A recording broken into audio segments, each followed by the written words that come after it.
अस्सलाम वालेकुम। सबसे पहले तो मैं माजरत खा हूँ कि बहुत दिनों के बाद आप लोगों के साथ लाइव हो रही हूँ। अल्लाह ताला की बख्शी हुई ज़िंदगी, उसकी अता की हुई ज़िंदगी बहुत खूबसूरत है, छोटी सही लेकिन बहुत खूबसूरत है। इसको एक्नॉलेज करें, रोज़ अपने रब का शुक्र अदा करें और फिर देखें कि ज़िंदगी आप पे कितनी मेहरबान होती है। मेरा आज का जो मैसेज है ना, इसको आपने गौर से सुनना है और जब आपकी समझ में आ जाए तो आपने दूसरों तक भी पहुंचाना है, क्योंकि ये आपकी तरफ से एक सदका जारिया होगा उन लोगों की तरफ जहाँ तक सिर्फ मेरी आवाज़ पहुंचती है। सोशल मीडिया से वो लोग मेरे मैसेज को सुनते हैं, अपने घर से बोरिया बिस्तर बांधते हैं और इस तवक्कल पर मेरे पास आते हैं कि इंशाअल्लाह हमारे ऊपर अल्लाह ताला रहम करेगा और हमें जिसकी हम तमन्ना करके, औलाद की तमन्ना के लिए हम निकल रहे हैं, हमें अल्लाह ताला ज़रूर देगा।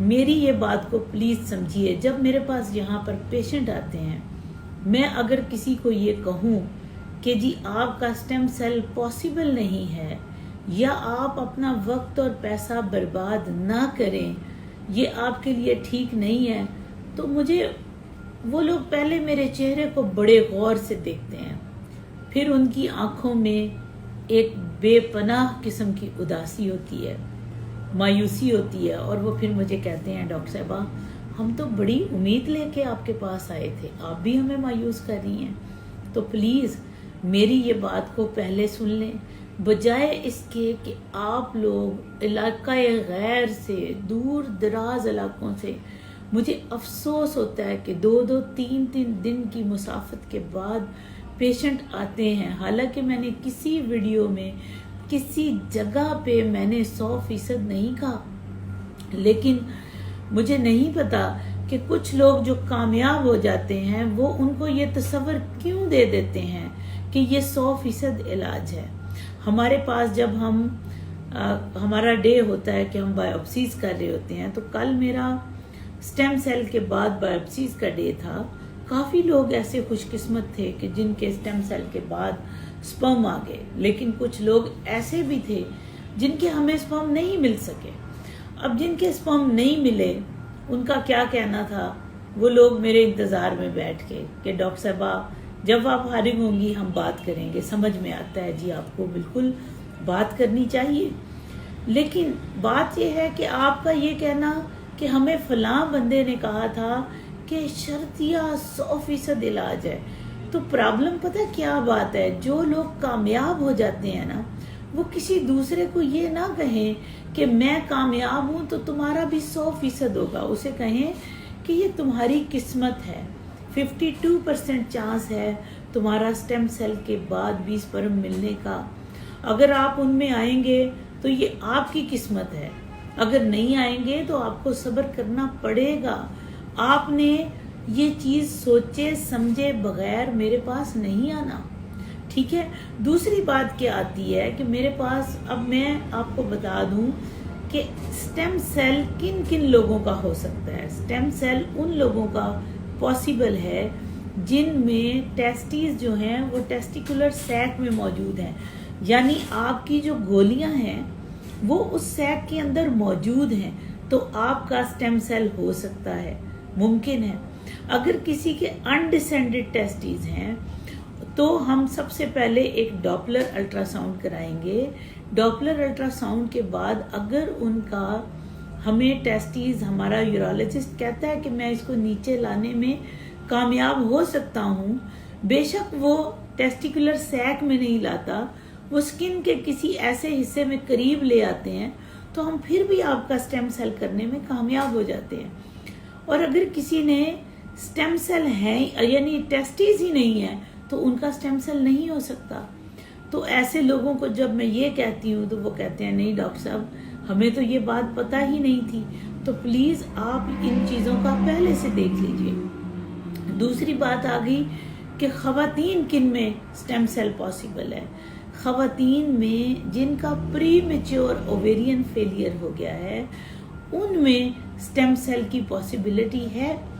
कुछ ख़वातीन 50 तक भी उनमें स्टेम सेल की मदद से वापसी आई है, لیکن مجھے افسوس ہوتا ہے کہ جب وہ خواتین جو ایون 60 کو ٹچ کر رہی ہیں اور وہ آ کے کہتی ہیں کہ ڈاکٹر صاحب ہم نے تو یہ دیکھا تھا کہ بچہ جو ہے بس سٹیم سیل کے بعد میرا 100% علاج ہے اور بچہ مجھے مل جائے گا. میں ان کو ایک بات سمجھاتی ہوں کہ دیکھو اللہ کی قدرت نے بھی عورت کو ایک ٹائم دیا ہے. وہ 40-45 کے بعد بوڑھی نہیں ہو جاتی. یہ نہیں ہوتا کہ اس کو بڑھاپا شروع ہو جائے, لیکن اللہ تعالیٰ نے اس عورت کو, چونکہ ایک انسان نے اس عورت کے اندر سے جنم لینا ہے, تو اس خاتون میں اتنی کیپیبلٹیز نہیں ہوتی کہ وہ اپنے وجود میں سے اپنے جمع شدہ ذخیرے سے ایک بچہ پیدا کر سکے. So that's a reason. اگر ہم دیکھیں, ہم بایولوجیکل پیرنٹنگ کی گیم ہے یہ. یہاں پر آپ کا ایمبریو, آپ کا ایگ, آپ کا ہی سب کچھ آپ کے اندر ٹرانسفر ہونا ہے. سب سے پہلے ایجڈ ایگ جو ہے اس میں کتنی کیپیسٹی ہوگی, میں سٹیم سیل کر بھی لیتی ہوں, ہو سکتا ہے ایک آدھ ایمبریو آ جائے. ایمبریو آنے کے بعد اگر آپ کی اینڈومیٹریم میں ہی ایجنگ زیادہ ہے تو کیا اس کا رزلٹ آئے گا؟ وہ ایمبریو امپلانٹ ہی نہیں ہوگا. ٹھیک ہے, تو آپ نے یہ چیزیں پلیز یاد رکھنی ہے کہ آپ خود سے ایسی فالس قسم کی, فیک قسم کی ہوپس نہ لیں کہ جی میں 60 سال میں بھی جو ہے وہ ایک بچے کی ماں بن جاؤں گی, کیونکہ آپ کے اندر بہت سارے میڈیکل ڈس آرڈرز ہیں. سٹیم سیل بھی ان لوگوں کا پاسبل ہے جو ڈائبیٹک نہیں ہے, ہائپرٹینسو نہیں ہے, بہت بڑے ایشو ان کے اندر نہیں ہیں. میں ان کو سٹیم سیل کر دوں, چند دنوں کے بعد کیا ہوگا, سٹیم سیل کرنے کے بعد کیا ہوگا کہ سٹیم سیل کے بعد ان کے ایگز ملنا شروع ہو گئے. آگے کہانی شروع ہوگی کہ اب ان کا آئی وی ایف کریں گے. ان لوگوں میں آئی وی ایف کی بھی کمپلیکیشنز ہیں, ان لوگوں میں پریگنینسی کی کمپلیکیشنز ہیں, ان لوگوں میں کہاں کہاں کمپلیکیشنز نہیں آئیں گی. تو اس لیے پلیز آپ ذہن میں رکھیں کہ آپ لوگ جو ہیں وہ پہلے ان بیماریوں کا آپ تشخیص کر لیں کہ آپ کو ایڈڈ بیماریاں تو نہیں ہیں. اگر ایڈڈ بیماریاں ہیں تو مت کرائیں, مت ان چکروں میں پڑیں. زندگی آپ کو بار بار نہیں ملتی, اللہ تعالیٰ کی بہت بڑی عطا ہے. اپنی زندگی کو داؤ پہ مت لگائیں بچوں کے لیے. بچے ہی دنیا میں واحد سورس آف ہیپینس نہیں ہے. اللہ نے اس کے علاوہ بھی اپنے آپ کے ارد گرد جو سورسز آف ہیپینس ہیں ان کو آپ لوگ پہچانیں, اللہ کا شکر ادا کریں. آپ کی صحت, آپ کی زندگی, آپ کی کمپینین شپ, آپ کا روز مرہ کے جو رشتہ داروں سے ملنا, لوگوں سے ملنا, آپ کے دوست احباب, آپ کا سب کچھ, آپ کی رشتہ داری, قرابت, یہ بہت بڑا اللہ تعالیٰ کا انعام ہے. اس کو بھی فیل کرنا شروع کریں. اور جو اس نے انعام بخشے ہیں ان کو ایک اور انعام جو آپ کے پاس نہیں ہے, جس کو آپ بچے کا نام دیتے ہو, اس کے لیے مت ڈاکٹر کو فورس کریں کہ ڈاکٹر صاحب کوئی بات نہیں, میری شوگر چاہے 300 پہ آ رہی ہے, مجھے سٹیم سیل بھی کیجئے, مجھے بچہ بھی چاہیے, میں ہر قسم کی کمپلیکیشنز میں جانے کے لیے تیار ہوں, آپ میرا لکھ لیجئے. پلیز ایسا نہ کریں.